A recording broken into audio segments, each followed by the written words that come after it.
Hello. Good evening बच्चों, कैसे हो? सब बढ़िया? चलो तो बहुत बढ़िया बात है। अच्छी चल रही है पढ़ाई वढ़ाई? ये भी अच्छी बात है। तो आज का जो अपना टॉपिक है वो है गैसों की द्रव में विलयता। सेकंड पार्ट है ये। गैसों की ठोसों की द्रव में विलयता अपन पढ़ चुके थे, और अब क्या पढ़ना है अपन को? गैसों की द्रव में विलयता। चैप्टर कौन सा है? सॉल्यूशन। सेकंड चैप्टर है सॉल्यूशन, विलयन का। तो इसमें देखो बेटा क्या पढ़ देखते हैं अपन। गैसें अपन जानते हैं कई तरह की होती है, और अपन ये भी जानते हैं कि कोल्ड ड्रिंक में भी गैसें होती है। आप लोग एक बात बताओ मुझे कि कोल्ड ड्रिंक तो लगभग सभी पीते हैं, और कोल्ड ड्रिंक पीते हैं तो कोल्ड ड्रिंक जब ठंडी होती है तो हमको स्वाद में काफ़ी अच्छी लगती है, लेकिन यदि कोल्ड ड्रिंक गर्म होती है तो ऐसे लगती है जैसे मीठा पानी पी रहे हैं। क्यों दोस्तों? सत्य है ना? सही बात है। रीज़न क्या है यहाँ पे? रीज़न बेटा ये होगा इसका कि जो ठंडी कोल्ड ड्रिंक है उसमें क्या है, CO2 गैस है जो उस लिक्विड है वो उसमें अच्छी तरह घुली हुई है, और जब वो गर्म हो जाती है, उसका टेम्परेचर बढ़ जाता है, तो वो जो CO2 गैस है वहाँ से इंक्रीज़ हो जाती है, बाहर निकल जाती है उसके। अगर आपने ढक्कन भी खोल दिया और जल्दी से कोल्ड ड्रिंक नहीं पी तो वो ठंडी हो जाएगी, गर्म हो जाएगी, वो गैस बाहर निकल जाएगी और आपका स्वाद बिगड़ जाएगा। तो जितना भी जल्दी हो जल्दी से पी लेना चाहिए। गिलास में डाला और लिया, ठीक बात है। क्योंकि इसका मतलब ये हुआ कि टेम्परेचर कम हो तो गैसों की विलेयता क्या होती है? बढ़ती है। लिक्विड में, द्रव में गैसों की विलेयता क्या होती है? बढ़ती है। ये बात सत्य है, और ये बात वास्तव में ही सत्य है। क्योंकि यदि अपन ध्रुवीय प्रदेशों में जाते हैं, देखते हैं, जैसे हमारा पृथ्वी का भूभाग है, उसकी मध्य रेखा है, मध्य रेखा से ऊपर और उत्तरी ध्रुव और दक्षिणी ध्रुव होता, वहाँ 6 महीने रात और 6 महीने दिन होता है, 6 रात और 6 महीने दिन। तो वहाँ क्या होता है, बर्फ़ जम जाती है, यानी कि इलाके इतने ठंडे हो जाते हैं, बहुत ठंडे। तो वहाँ पे क्या है, जो वो लिक्विड होता उसमें जो गैसें होती है, ऑक्सीजन वगैरह वगैरह, उनकी भी विलेयता बढ़ जाती है। तो क्या होते हैं, जो भी जानवर होते हैं ना, वो उनके इन्वायरमेंटल के हिसाब से ज़्यादा रहना पसंद करते हैं वैसे। तो अपन आज जो बात करेंगे, मेन मुद्दा है हमारा कि ठोसों की द्रव में विलेयता। हम पढ़ चुके थे, हमने देख लिया था उसको अच्छी तरह, और जो आज का हमारा टॉपिक था वो था गैसों की द्रव में विलेयता। तो बेटा इसे टाइम बचाते हुए अपन देखते हैं। मैंने यहाँ पे लिखा है, मैंने लिखा है बेटा कि जब गैसों को द्रव में घोला जाता है, जब गैसों को द्रव में घोला जाता है तो कुछ गैसें द्रव में अधिक घुलनशील होती है, यानी कि अधिक घुलती है, और कुछ गैसें कम घुलती है। ऐसा क्यों होता है? क्यों होता है ऐसा? तो इसका एक लाइन में हमारे पास जवाब है, जो वो है बेटा, क्योंकि जिन गैसों का अवशोषण गुणांक कम होता है वह गैसें कम घुलती है, और जिन गैसों का और जिन गैसों का अवशोषण गुणांक अधिक होता है वह अधिक घुलनशील या विलयशील होती है, यानी कि उनकी विलेयता अधिक होती है। ठीक बात है। तो बात हमने देखा कि कुछ गैसें ऐसी होती है जो लिक्विड में अधिक घुलनशील होती है, और कुछ गैसें कम घुलनशील होती है। घुलती तो है गैसें, लेकिन कोई कम घुलती है, कोई अधिक घुलती है। डिपेंड किस पे कर रहा है? अवशोषण गुणांक पर। अब मुद्दा यहाँ पे ये उठता है बेटा कि वास्तव में अवशोषण गुणांक क्या है? अवशोषण गुणांक को अपन को जानना पड़ेगा। क्या ये तो बोल तो दिया अपन ने कि जिसका अवशोषण गुणांक ज़्यादा है उस गैस की द्रव में विलेयता ज़्यादा है, और जिस गैस का अवशोषण गुणांक कम है उसका द्रव में विलेयता भी कम है उस गैस की। तो बात करते हैं अवशोषण गुणांक, एब्जॉर्प्शन कोफिशिएंट अगर अपन देख लेते हैं इसका, तो अवशोषण गुणांक की बात करते हैं तो बेटा जैसे ये होता है, आयतन अपने पास ये विलायक है, विलायक का निश्चित आयतन है, निश्चित आयतन है, इस पात्र में है। एक पात्र है हमारे पास गैसों का, गैसों का भी निश्चित आयतन है।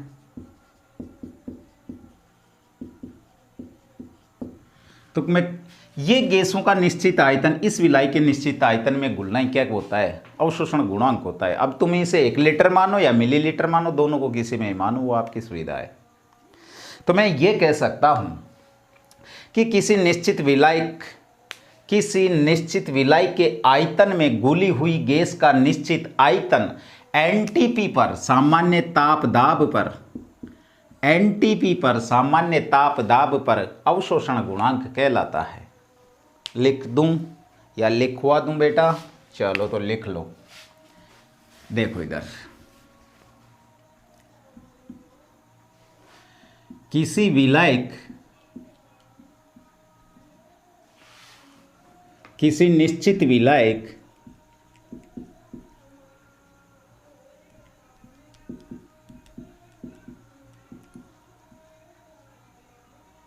किसी निश्चित विलायक का आयतन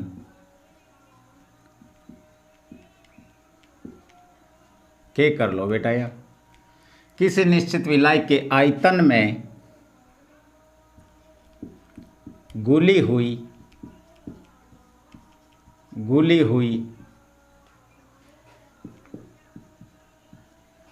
गैसों की निश्चित मात्रा, घुली हुई गैसों का निश्चित मात्रा नहीं बेटा, आयतन। किसी निश्चित विलायक के आयतन में घुली हुई गैसों का निश्चित आयतन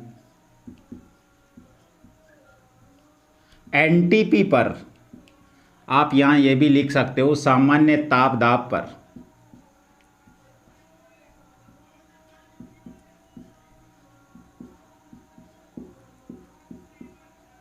अवशोषण गुणांक कहलाती है, अवशोषण गुणांक कहलाती है। ठीक बात है। तो ये अवशोषण गुणांक हो गया हमारा, इसे क्या कहेंगे हम, एब्जॉर्प्शन कोफिशिएंट। अब यदि गैसों के अवशोषण गुणांक का जो क्रम होता है वो होता है बेटा गैसों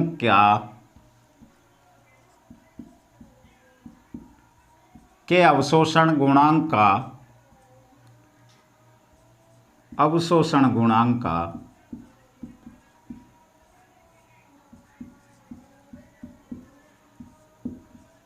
का घटता हुआ क्रम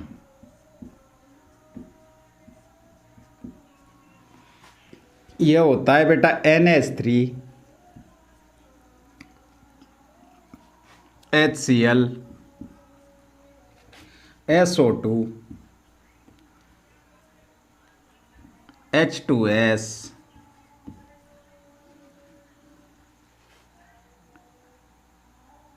CO2 C2H5 O2 और ये N2,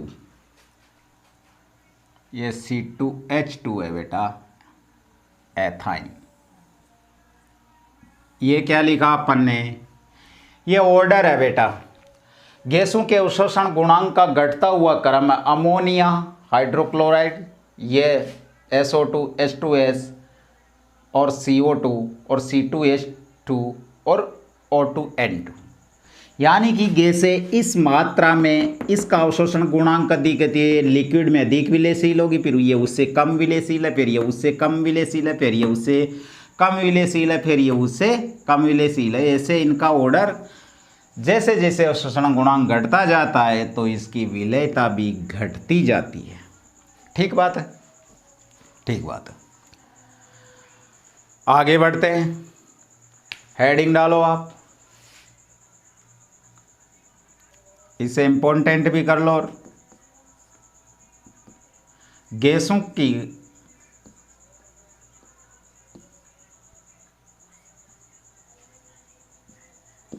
की द्रव में विलयता को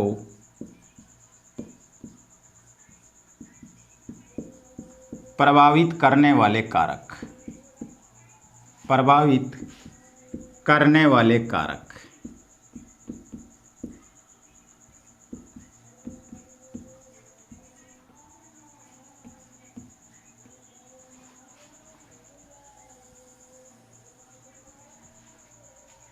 ये हेडिंग है बेटा, महत्वपूर्ण हेडिंग है, एक एक को देख लेते हैं। गैसों की द्रव में विलेयता को प्रभावित करने वाले कारकों में जो सबसे पहले कारक आता है वो लेते हैं अपन माध्यम का प्रवाह। पहले ये हेडिंग डालो बेटा, वहां से चालू करते हैं, और स्क्रीनशॉट लेना चाहो तो ले सकते हो आप, ठीक है। हेडिंग डाल लिया, पहला लिखता हूं मैं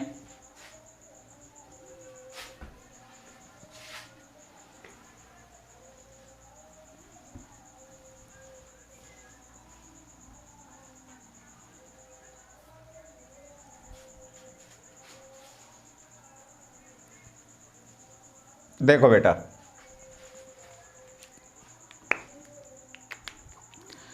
पहला जो कारक है वो होगा बेटा माध्यम का प्रवाह, या माध्यम का प्रभाव, या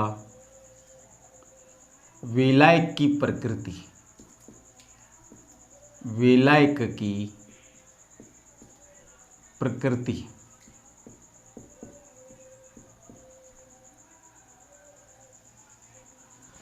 हमने टॉसों की द्रव में विलेयता को स्टडी की थी इससे पहले, जहां हमने एक कॉन्सेप्ट दिया था एक लाइन का, वही कॉन्सेप्ट हम यहाँ देना चाह रहे हैं।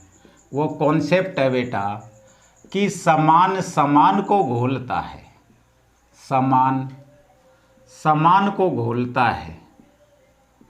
तो यहाँ पे भी वही लागू होगा कि समान समान को घोलता है, ठीक है।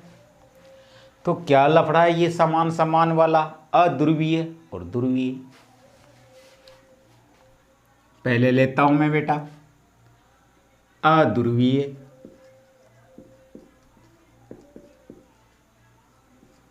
अध्रुवीय, इधर लेता हूं मैं ध्रुवीय,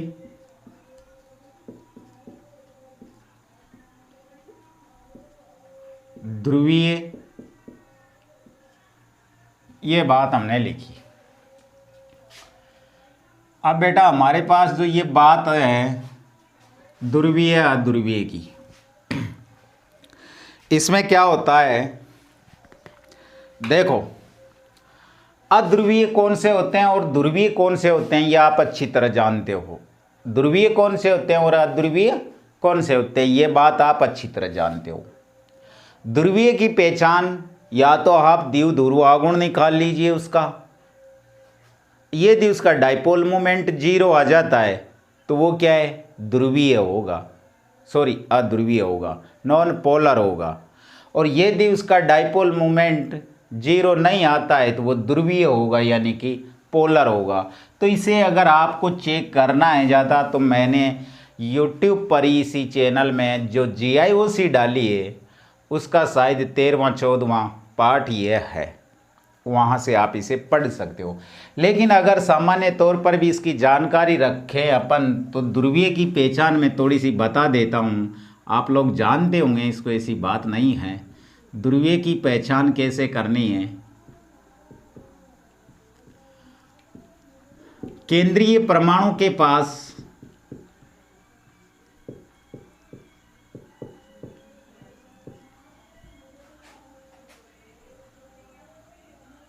इलेक्ट्रॉन पैर होते हैं, पैर होगा। एक बात तो यह है दूसरी बात, जो इनकी संरचना होगी वह असंतुलित होगी। असंतुलित से मेरा मतलब है बेटा,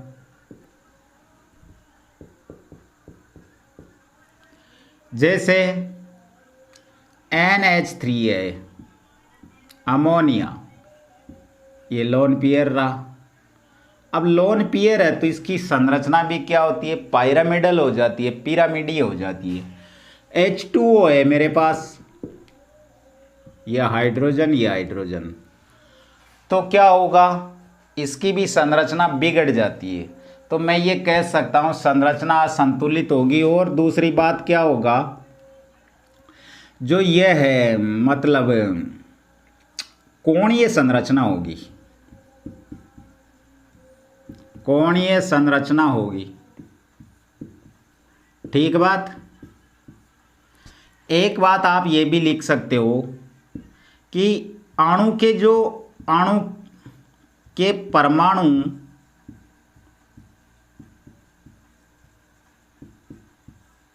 की इलेक्ट्रोनेगेटिविटी में अंतर होगा। कई केस देखेंगे ऐसे।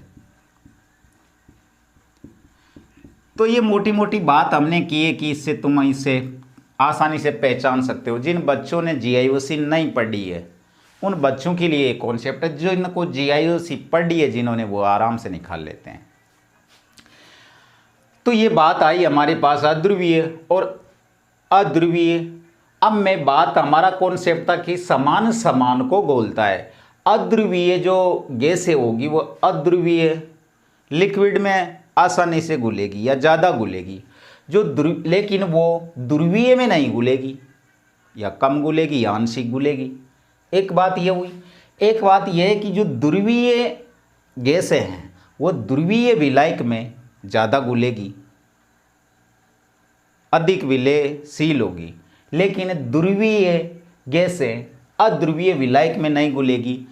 चाहे आप इस अध्रुवीय को विलायक रखो, चाहे इससे गैसें रखो, चाहे इससे विलायक रखो, चाहे इससे गैसें रखो, तब भी ये कम घुलती है। इसके उदाहरण अपन देख लेते हैं। देखो इधर बेटा, यहां मैं लेता हूं जैसे एग्जाम्पल, मैं इसको दोनों में से किसी को भी विलायक मान सकता हूं, किसी भी साइड गैसें लिख सकता हूं, होगी दोनों अध्रुवीय।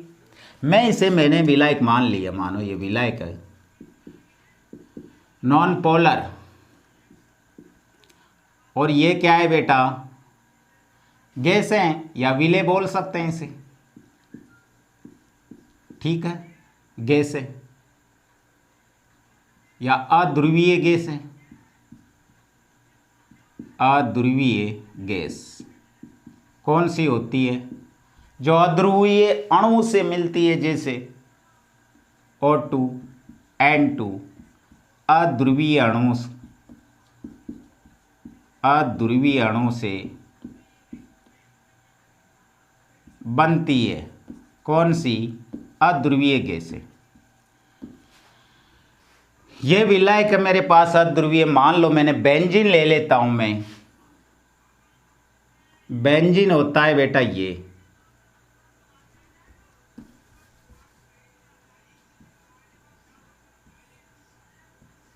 ये बेंजीन होता है, या C6H6, या इसे मैं लिख सकता हूं बेंजीन।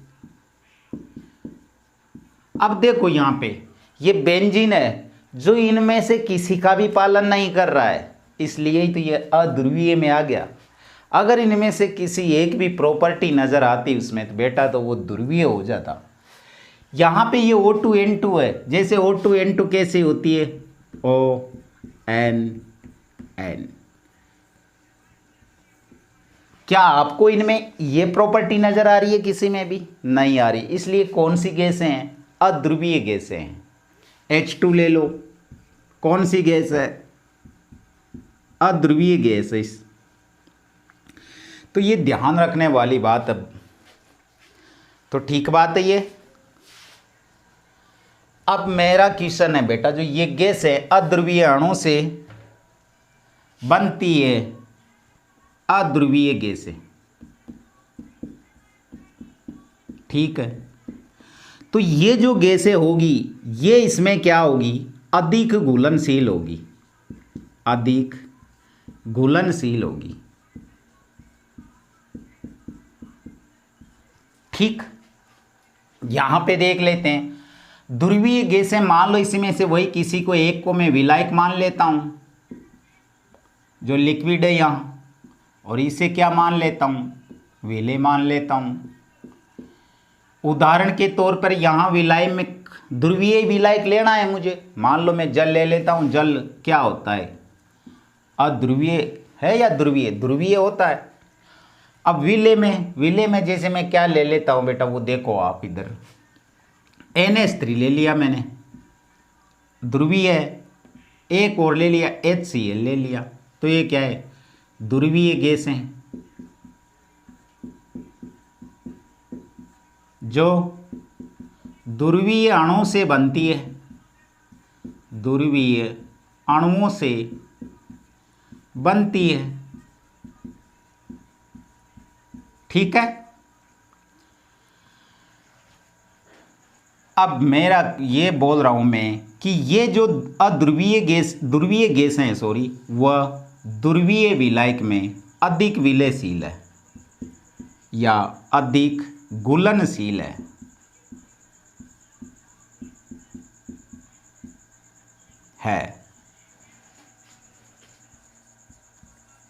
लेकिन बट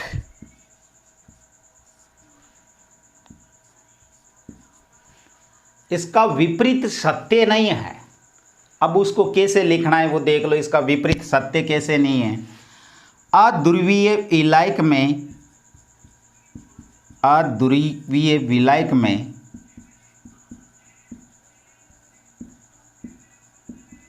ध्रुवीय गैसें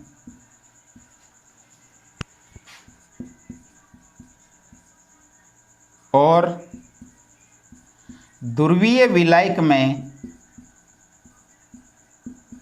और ध्रुवीय विलायक में अध्रुवीय गैसें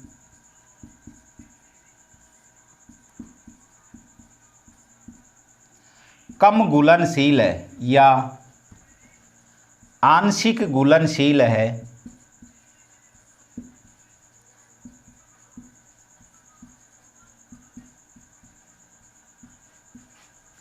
या घुलनशील नहीं है।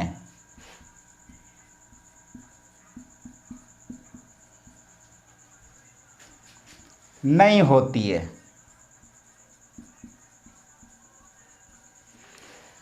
ठीक है।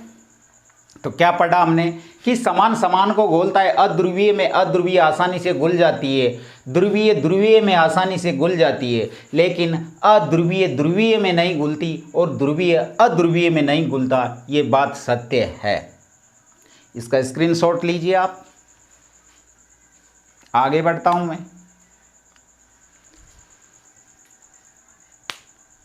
ठीक है बेटा। तो ये हमारा एक फैक्टर है जो ये काम आया कि ये माध्यम कैसा होना चाहिए, विलायक की प्रकृति कैसी होनी चाहिए, डिपेंड इस पे करता है।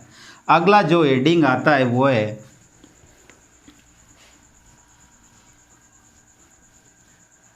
गैसों की प्रकृति। हेडिंग डाल लो आप, गैसों की प्रकृति। दूसरा जो कारक होगा वो है बेटा गैसों की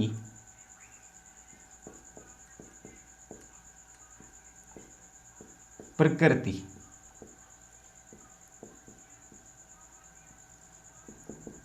ठीक है। इसे समझ लेते हैं अपन, इसे समझ लेते हैं। देखो बेटा, गैसों की प्रकृति में क्या होगा, इसके अंदर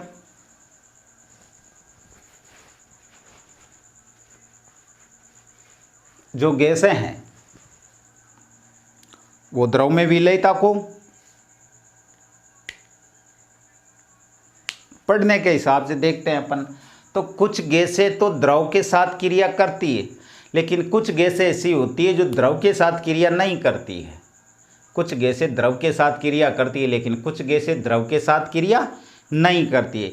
इसी के डिपेंड पर इनकी विलेयता होती है। द्रव में गैसों की विलेयता अधिक होती है। जैसे वो गैसें जो द्रव में अधिक द्रव के साथ क्रिया करती है वो गैसें अधिक विलयशील होगी, और जो गैसें द्रव के साथ क्रिया नहीं करती है वो कम विलेय होगी। तो इसे देख लेते हैं, लिखो आप। तो पहली लाइन लिखो बेटा, इसमें वो सभी गैसें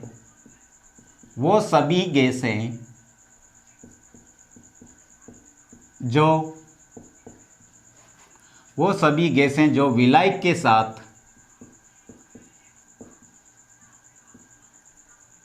विलायक के साथ क्रिया कर लेती है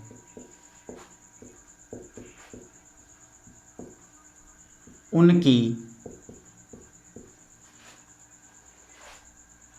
द्रवों में विलेयता अधिक होती है। द्रवों में विलेयता अधिक होती है, ठीक है। और जो गैसें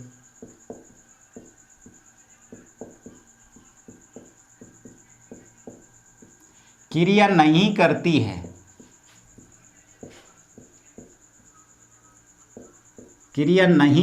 है उनकी विलेयता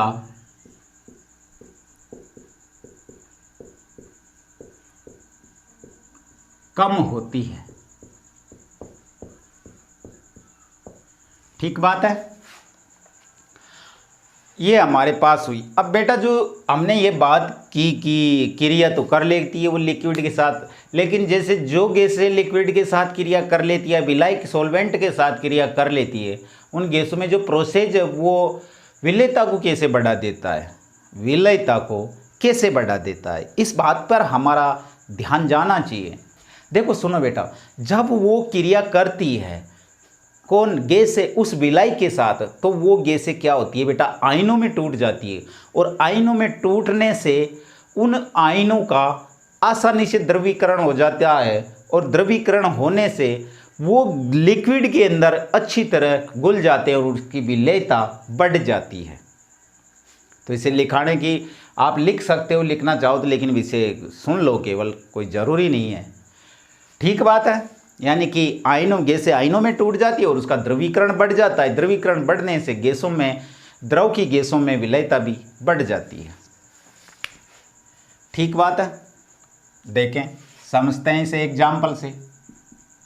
देखें सुनो, मेरे पास ये H2O है, सॉल्वेंट है, कोई विलायक है, इसमें मैं गैसें घोलता हूँ।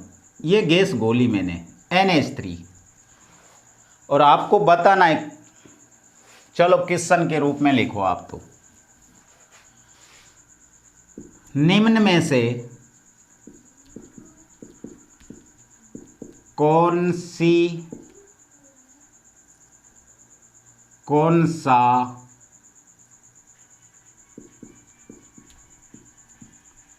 प्रोसेस, नहीं क्वेश्चन ऐसा नहीं लिखेगा,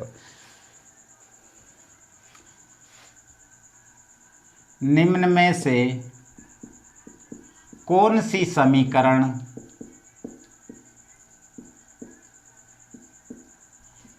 विलेयता की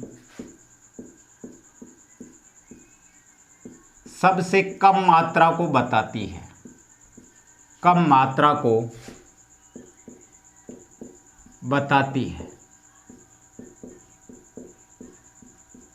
ठीक बात है। जैसे पहली समीकरण में लेता हूँ बेटा, ये H2O लिया मैंने और इसमें घोल रहा हूँ मैं अमोनिया गैस, तो क्या होगा, ये विलायक के साथ ये अमोनिया आसानी से घुल जाएगी या नहीं घुलेगी, ये देखना आपको आना चाहिए। मैंने क्रिया करवाई तो ये बन गया NH4OH। इधर मैंने एक दूसरी गैस जो ली है वो ली है मैंने O2, इसकी क्रिया करवाई।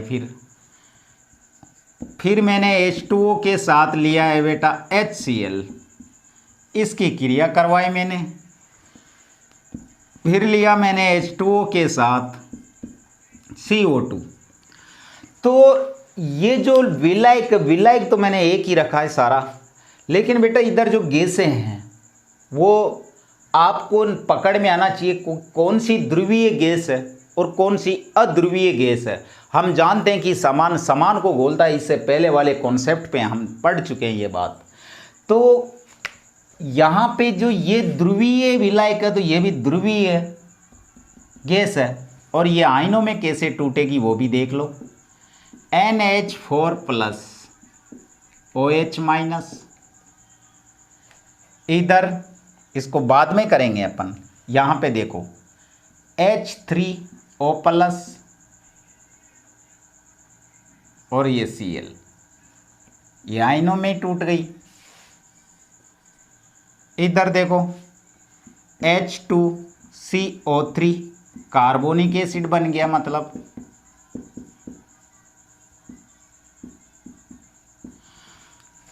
तो ये भी बढ़िया घुल रही है, ये भी बढ़िया घुल रही है, और घुल ये भी रही है, ये भी आयनों में विभक्त हो रही है, ये भी आयनों में विभक्त हो रही है। जैसे देखो CO3 ये 2- आ जाएगा इसके ऊपर, और इधर 2H+ आ जाएगा, तो ये भी आयनों में विभक्त हो रही है।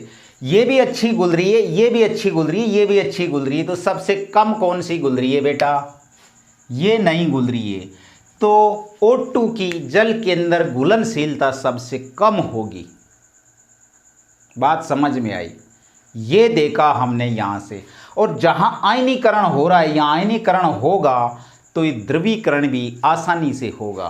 तो हमारा निम्न में से कौन सी समीकरण है बेटा? ये समीकरण विलेयता की सबसे कम मात्रा को बताती है। आंसर चला जाएगा आपका सेकंड। ठीक बात है? ओके, स्क्रीनशॉट लो फटाफट, आगे बढ़ते हैं अपन।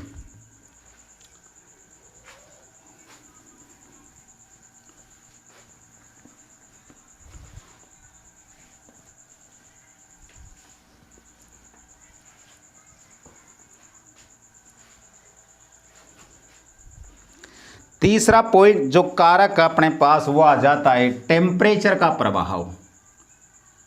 टेम्परेचर या टेम्परेचर का प्रभाव, इफेक्ट ऑफ टेम्परेचर या तापमान का प्रभाव, इसे अपन देख लेते हैं। देखो बेटा, हमारे पास ये बर्तन है, बर्तन हमारे पास खूब है, हम जानते हैं। ये पानी भरा हुआ है, पानी ले रहे हैं हम।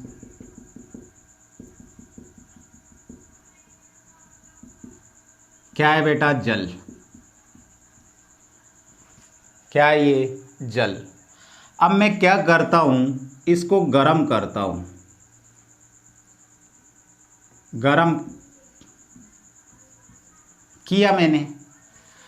गर्म करूंगा तो क्या होगा? जैसे विलेयता बढ़ेगी या नहीं बढ़ेगी, ये देखना है कि गैसों की जो द्रव में घुलनशीलता है उसके ऊपर टेम्परेचर का गर्म करने पर क्या प्रभाव पड़ता है, इसे अपन को देखना है। तो मैं जैसे ही गर्म करता हूँ और उसके अंदर मान लो कुछ गैसें भी है, तो मैं इसे गर्म करता हूँ। दूसरा पात्र एक जो ठंडा, ये नेचुरल है, दोनों एक जैसे हैं पहले तो। अब मैंने इसको गर्म करना शुरू कर दिया, उसमें भी जल ही है। जैसे जैसे मैं टेम्परेचर बढ़ाता हूँ तो क्या बेटा, ये जो द्रव है, इस द्रव के अंदर कुछ गैस है, वो गैस के अणु क्या होंगे? उस गैस के अणु की गतिज ऊर्जा या काइनेटिक एनर्जी बढ़ जाएगी, और काइनेटिक एनर्जी बढ़ जाएगी तो जो गैस के मॉलिक्यूल होंगे उनका वेग बढ़ जाएगा, और उनका वेग बढ़ जाएगा तो ऊष्मा क्या होगी बेटा? बाहर निकालेंगे, और ऊष्मा बाहर निकलेगी तो आप जानते हो क्या होगा? प्रोसेस, हीट बढ़ रही है, गैस के अणु दौड़ रहे हैं, और ये गर्म करने से क्या है? इनकी विलेयता या सोल्युबिलिटी कम हो जाएगी। समझ में नहीं आया? 2 बार सुनो। यहां लिखता हूं मैं, टेम्परेचर बढ़ाने पर,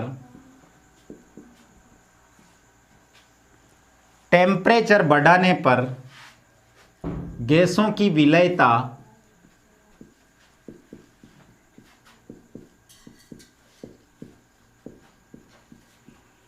घटती है। एक बात तो ये हुई, बिकॉज,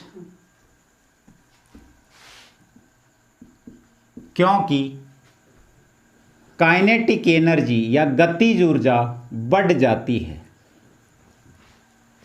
सो इसलिए गैस के अणु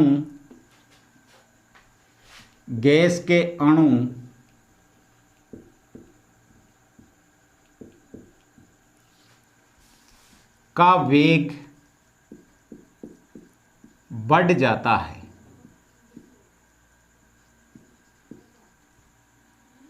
जिससे हीट उत्पन्न होती है,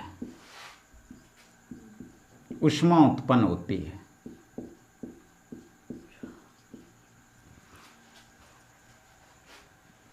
जो बाहर निकल जाती है। किसकी? गैसों की, जिसे हीट ऊष्मा उत्पन्न होती है, जो गैसों को बाहर निकालती है।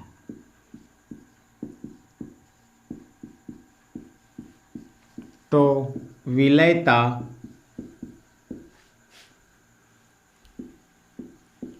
कम हो जाती है। ठीक बात है।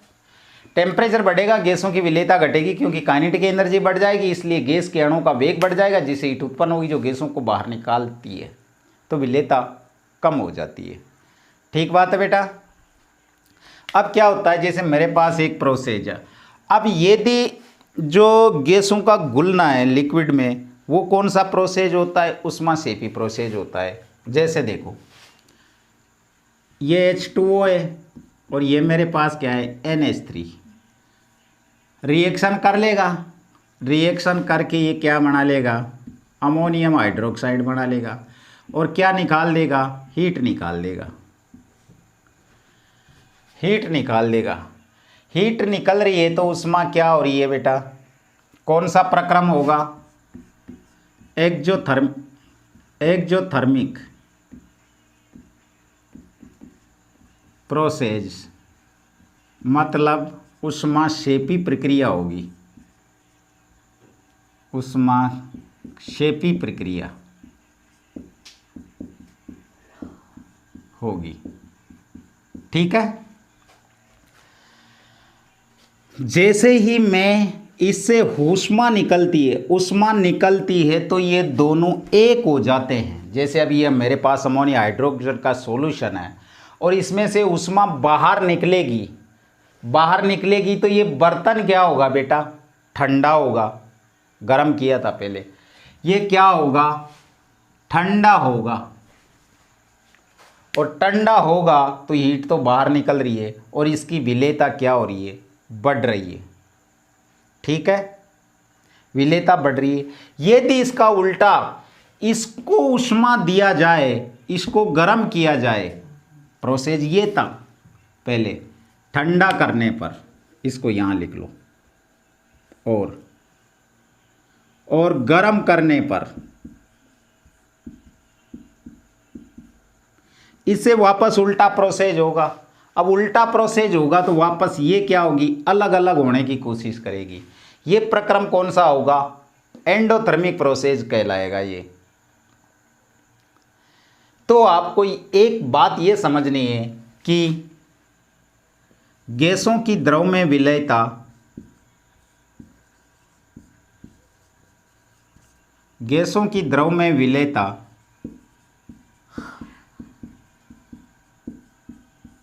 एक ऊष्माक्षेपी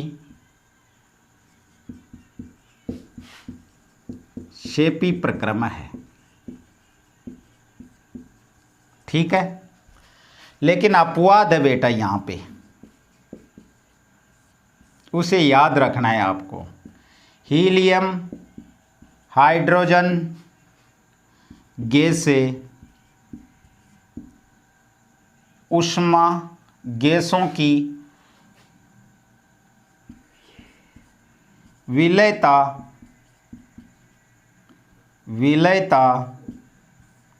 टेम्परेचर बढ़ाने पर बढ़ती है, क्योंकि ऊष्मा शोषी या एंडोथर्मिक प्रक्रिया होती है। ठीक बात है। तो ये वही हमारी बात। जो अगला पॉइंट है अपना वो है दाब का प्रभाव। इंपॉर्टेंट है दाब का प्रभाव, जिसमें हेनरी का नियम अपन पढ़ेंगे। ये अपन अगली क्लास में बात करेंगे इसकी। तो all the best, thank you बच्चों।